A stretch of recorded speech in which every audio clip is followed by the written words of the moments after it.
Nós temos na igreja várias categorias de devoções. E dentre elas nós temos a chamada devoção popular, devoção marginal, que é aquela devoção que está à margem, como o próprio nome diz. Ou seja, aquela que não é reconhecida pela igreja. E há uma gama enorme de devoções nessa linha, aquelas devoções dos santos não canonizados, ou que nós chamamos os santos de cemitério, que são aquelas pessoas que depois de morta começam a fazer milagres, e aí então acaba arrastando uma multidão de pessoas aos seus túmulos.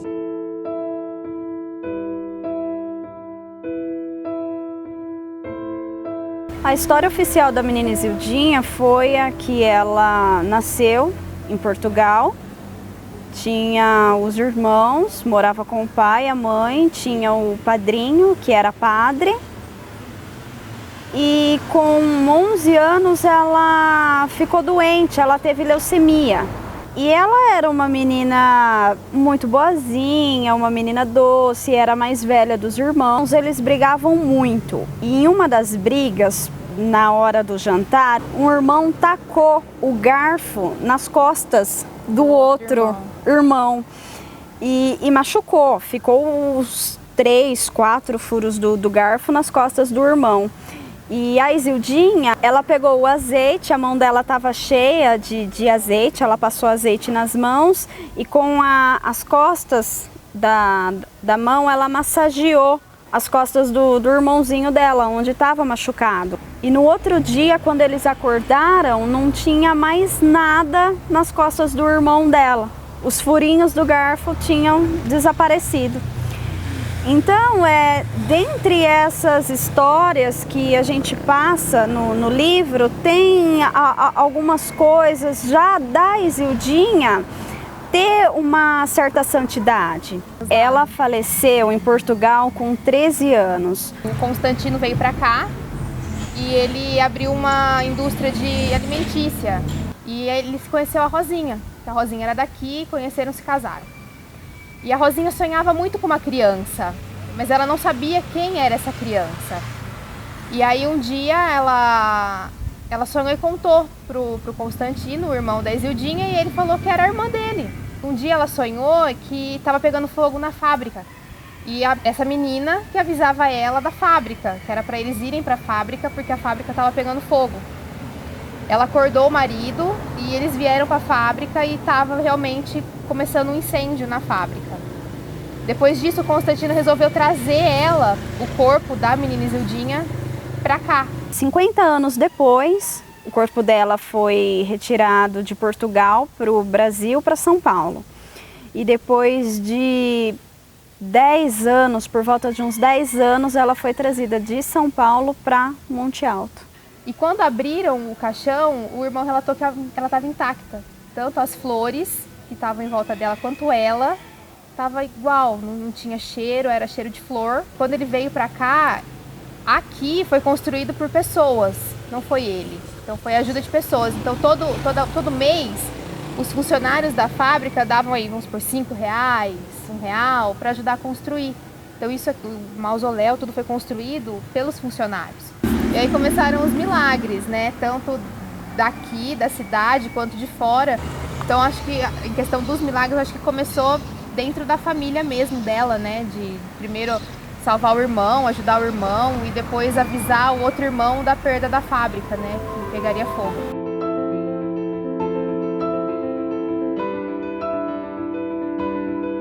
Eu tinha 9 anos de idade e morava aqui perto, que chama Fazenda Boa Vista. Meu pai bebia e uma vez ele chegou em casa, a gente jantando, ele atirou na minha mãe e eu, na hora, estava jantando, levantei e já fui ver o que era, né? E eu também levei 2 tiros. Eu levei um tiro na barriga e um aqui no braço. Assim mesmo fiquei na frente do meu pai.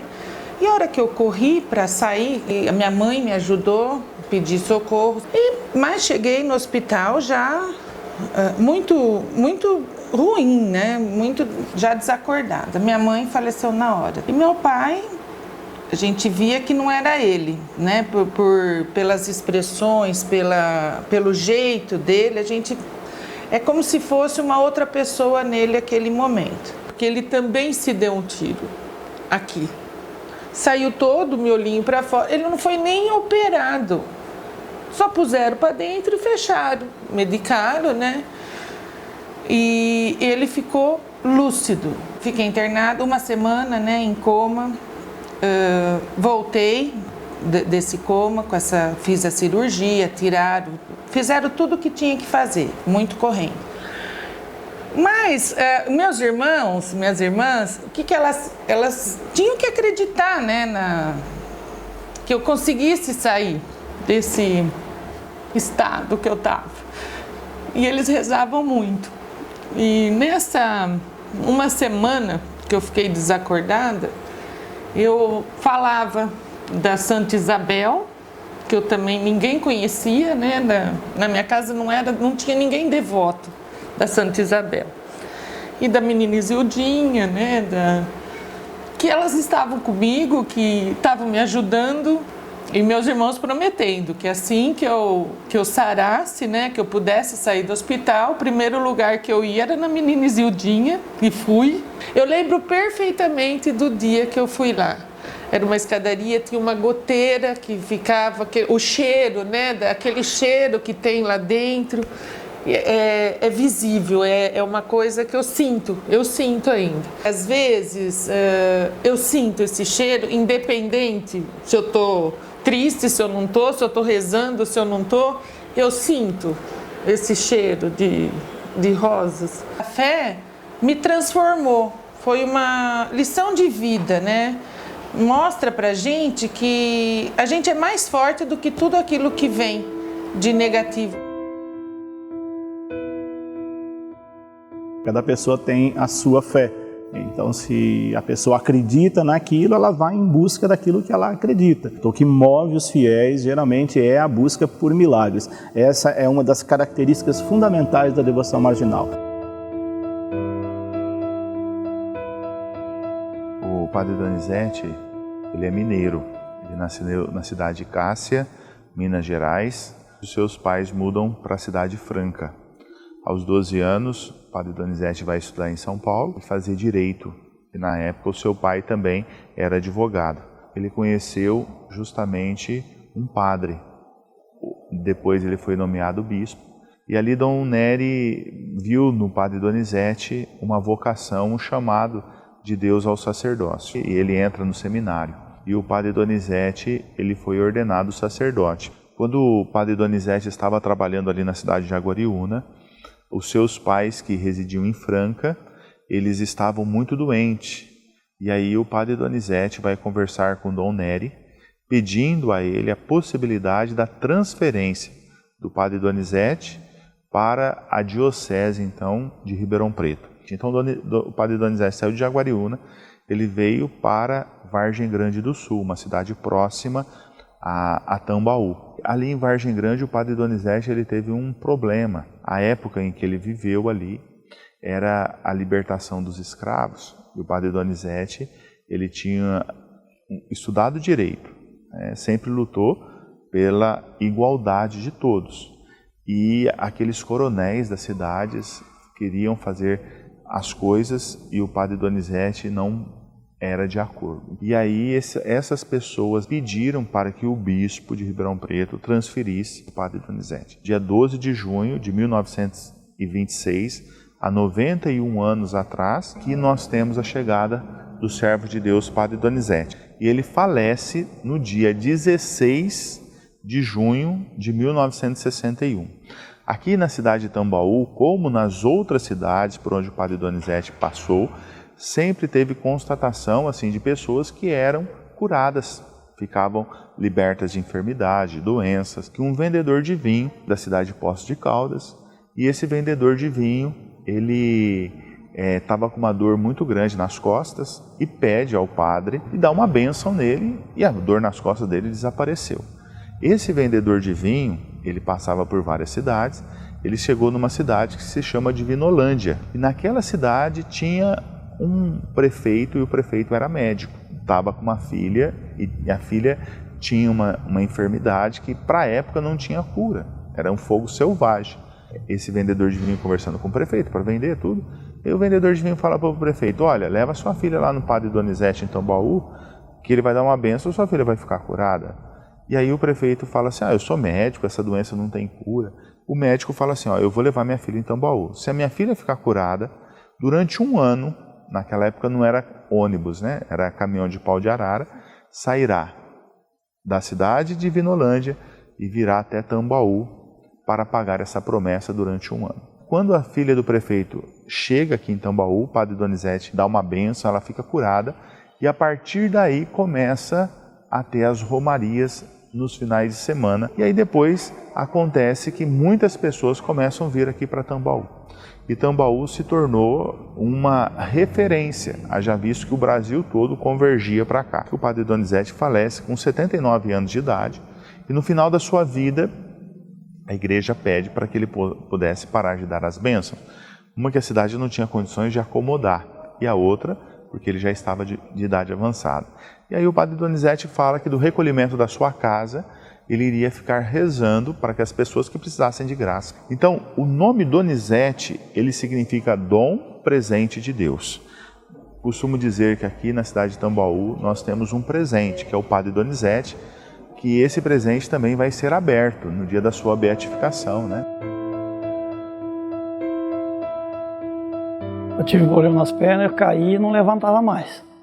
Aí meu pai começou a encaminhar em médicos e constatou que eu tinha uma doença que chamava osteocondite, a doença que ia consumindo o osso da perna.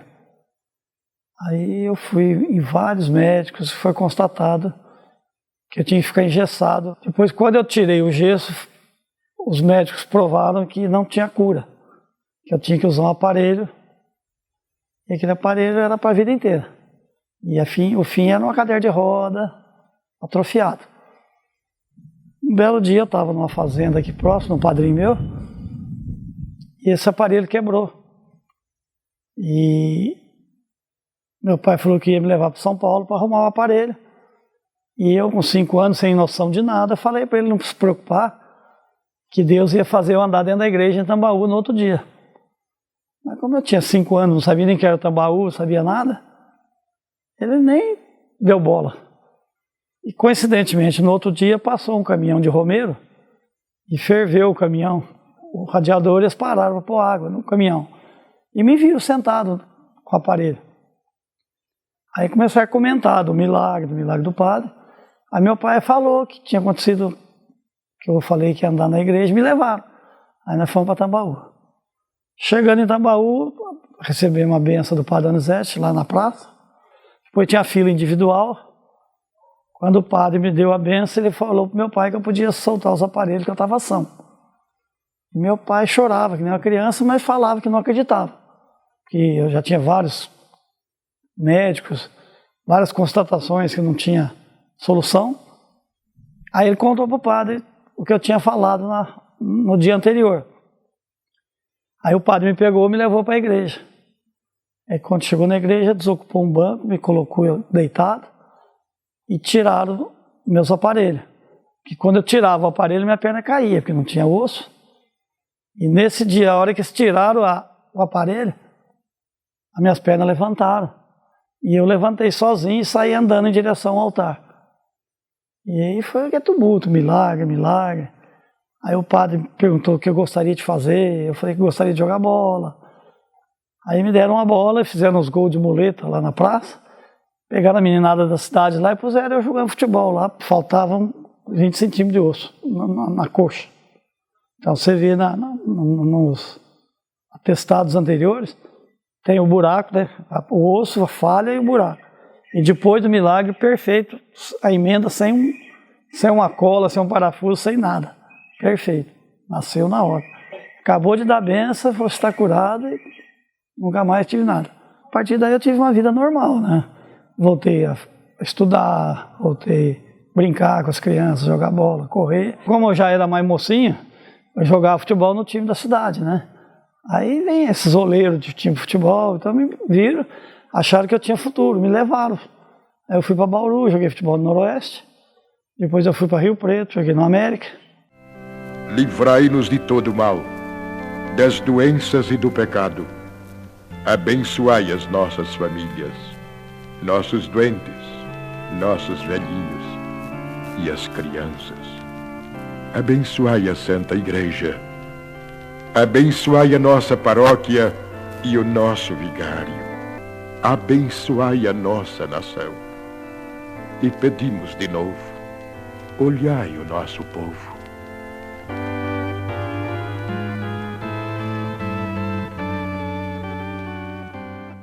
O processo de santidade na igreja, ele segue uma tramitação, por isso que a gente chama oficial, de canonização. O santo, para ser reconhecido oficialmente pela igreja, ele precisa de um processo, né, de beatificação e depois da santificação, que requer comprovação de milagres, até ele ser reconhecido oficialmente pela igreja. Isso leva um tempo muito grande. Já na devoção marginal é diferente, ela não precisa de nenhum milagre, porque como ela não é reconhecida, as pessoas reconhecem. Então, automaticamente, se a pessoa alcançou um milagre, ela já sai propagando aquilo, outras pessoas também passam a acreditar e assim é de boca em boca, por isso que é popular. Então, nisso não precisa de nenhum reconhecimento. Mas quando ele ganha grande visibilidade, um santo de devoção marginal, ele pode passar a ser oficial.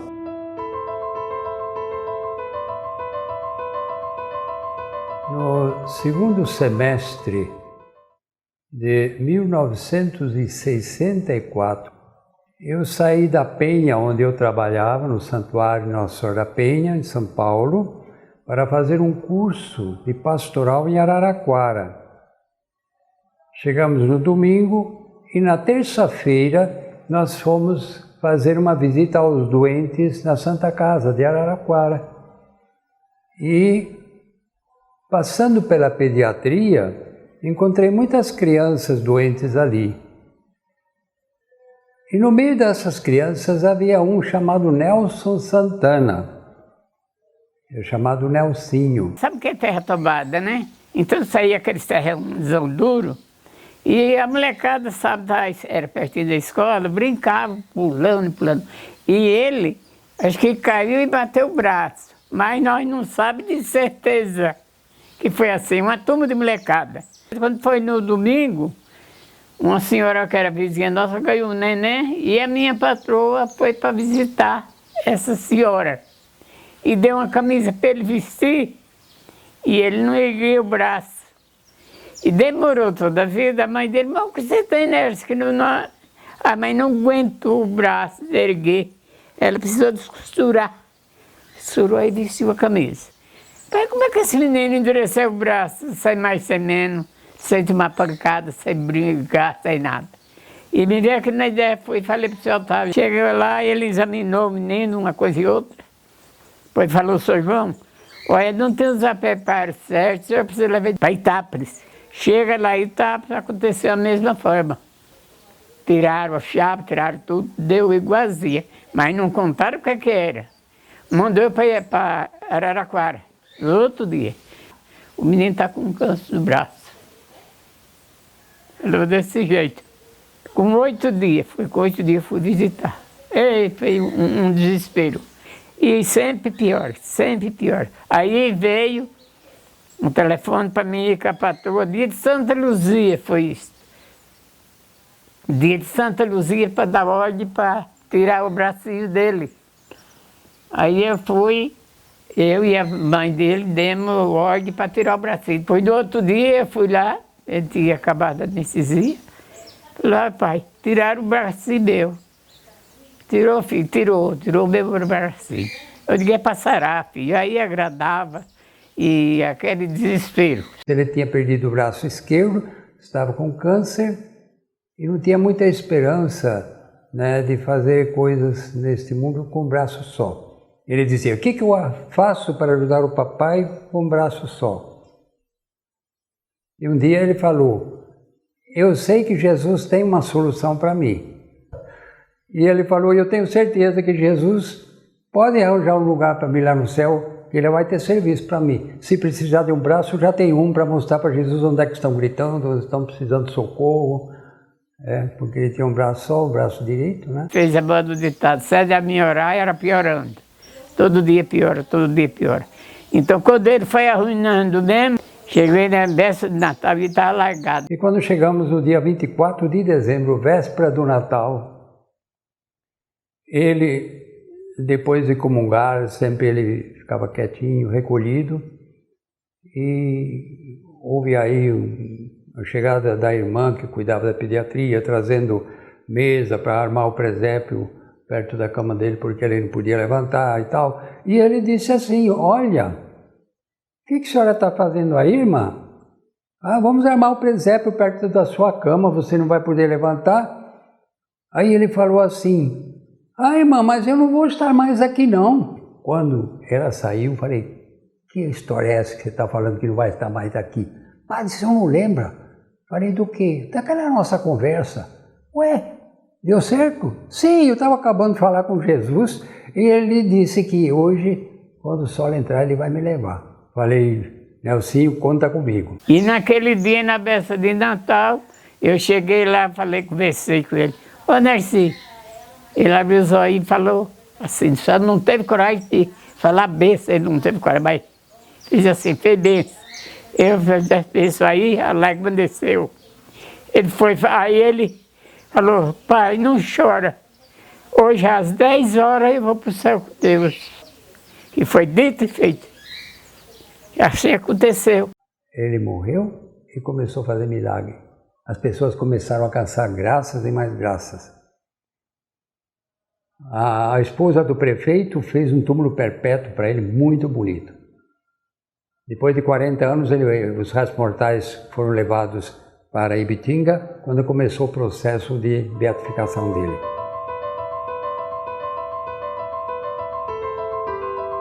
Meu filho, com 4 anos, foi diagnosticado portador de uma deficiência cardíaca, né? Ele tinha, por dia, 23.000 extracístoles diárias, constantes e frequentes. Essa deficiência foi diagnosticada numa consulta rotineira. Após essa data, ele foi indicado para o HCOR em São Paulo, na ala da pediatria. Na época, Padre Rodolfo, aqui em Ibitinga, nos contou a história do menino Nelsinho Santana.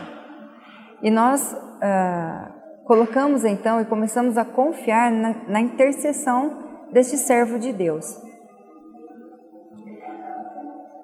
E a cada 6 meses, meu filho fazia exames, e a cada 6 meses a notícia era a mesma, né? Ele continuava com 23.000 falhas. Com 11 anos, os médicos acharam que seria providente que ele fizesse uma ablação cardíaca. O Jean foi para o HCOR e permaneceu 4 horas na sala de cirurgia. O médico saiu de lá e disse: não deu certo. Após esses exames pós-cirúrgicos, Padre Rodolfo nos sustentou mais uma vez, dizendo que Deus tem um tempo para tudo e que para que nós confiássemos na intercessão do menino Nelsinho.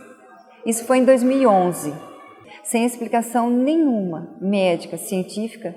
Em agosto de 2014, foi diagnosticado que ele não tem mais falhas.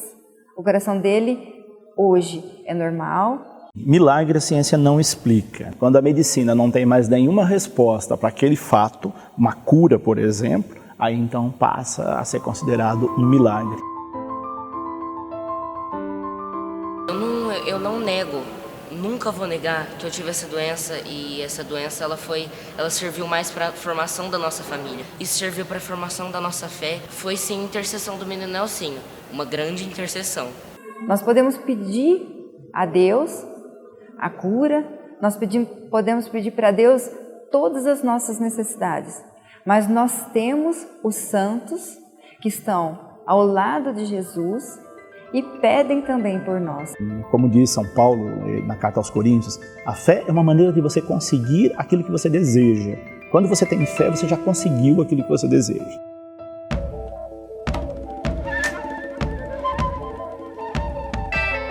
A gente vê, a gente ouve, a gente quer, mas será que a gente sabe como é? Quem vê de longe pode não gostar, não entender e até censurar. Quem tá de perto diz que apenas é cultura, crença, tradição e fé. A gente vê, a gente ouve, a gente quer, mas será que a gente sabe como é? Quem vê de longe pode não gostar, não entender e até censurar. Quem tá de perto diz que apenas é cultura, crença, tradição e fé. Terra de avião é céu, piso de jangada é mar. Livre pra poder chegar na curva do vento, um recorte no tempo, os extremos vão se encontrar.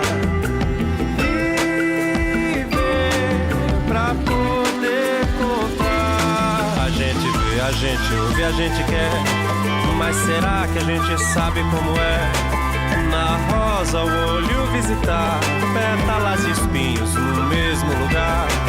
Na rosa o olho visitar, pétalas e espinhos no mesmo lugar.